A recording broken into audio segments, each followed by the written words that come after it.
Eh bien, chers frères,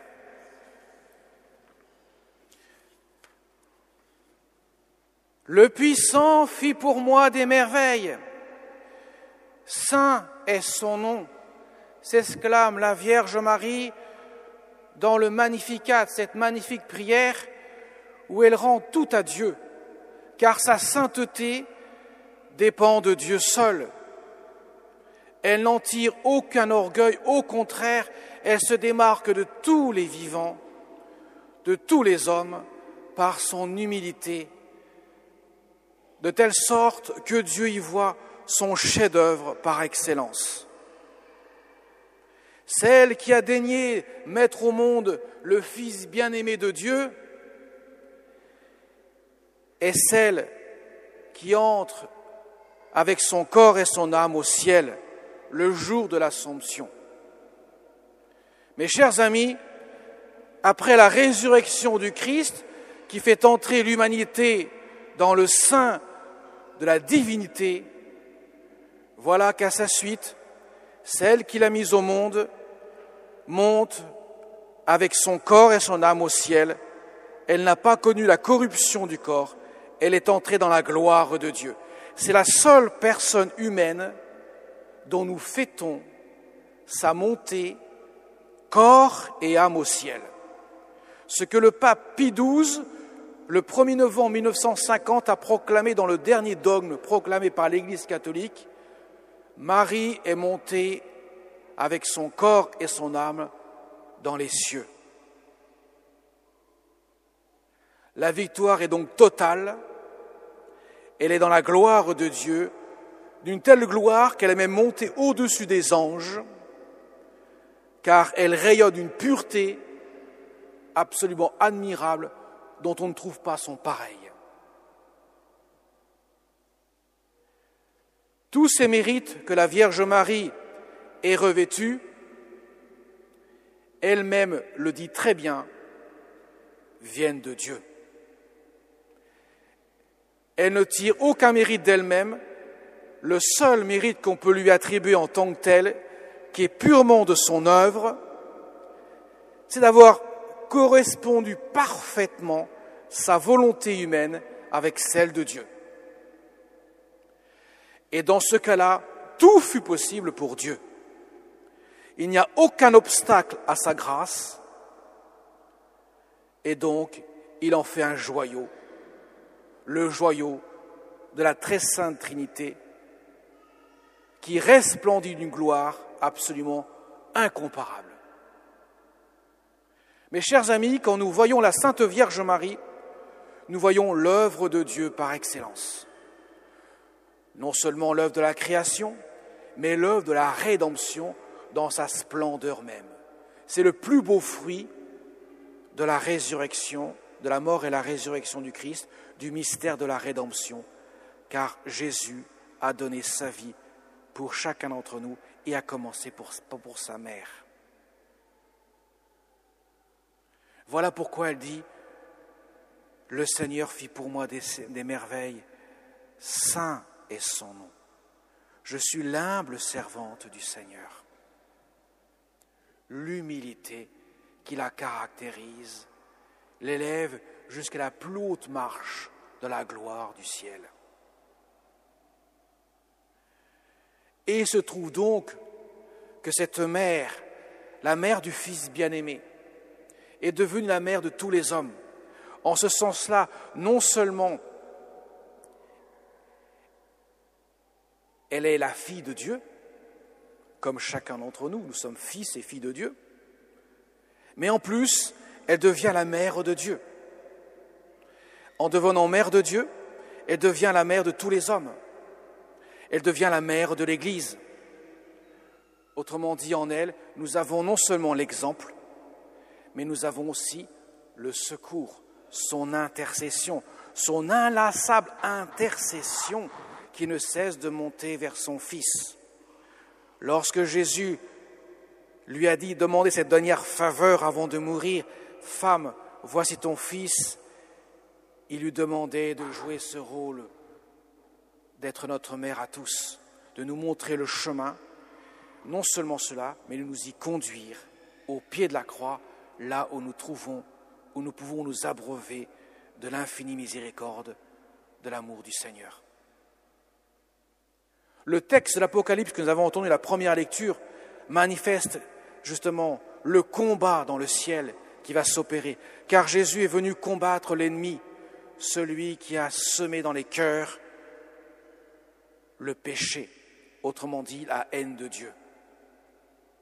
Et celle qui doit l'enfanter, elle est celle justement qui va terrasser le dragon, le serpent, de telle sorte que le combat qu'elle mènera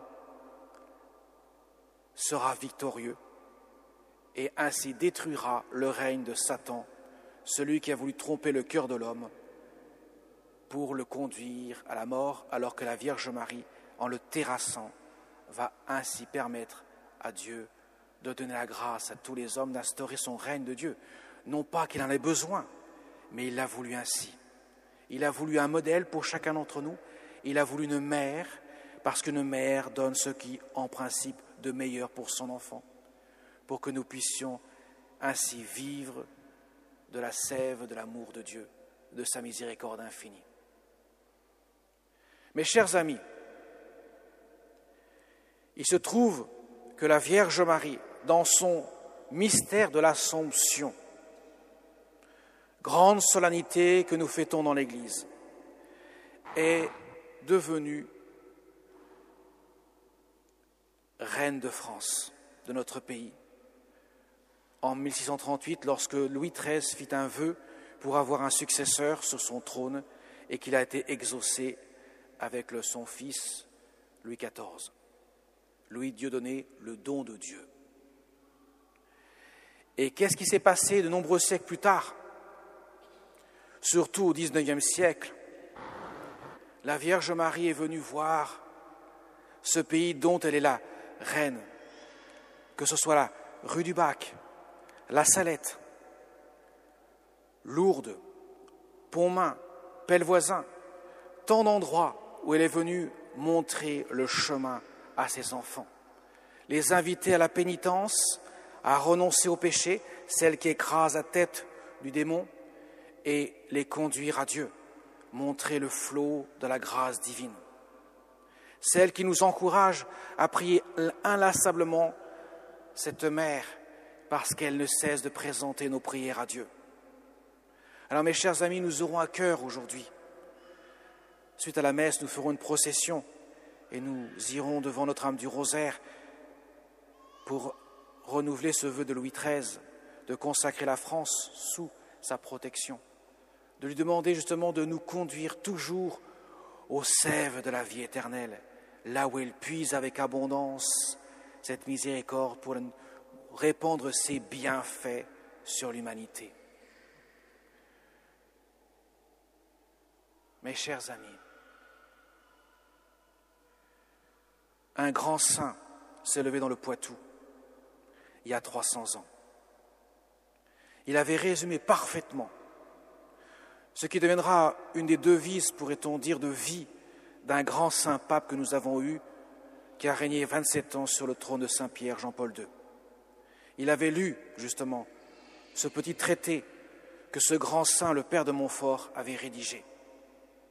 Et il disait, en substance, le plus court chemin pour aller à Dieu, c'est de passer par le cœur de Marie.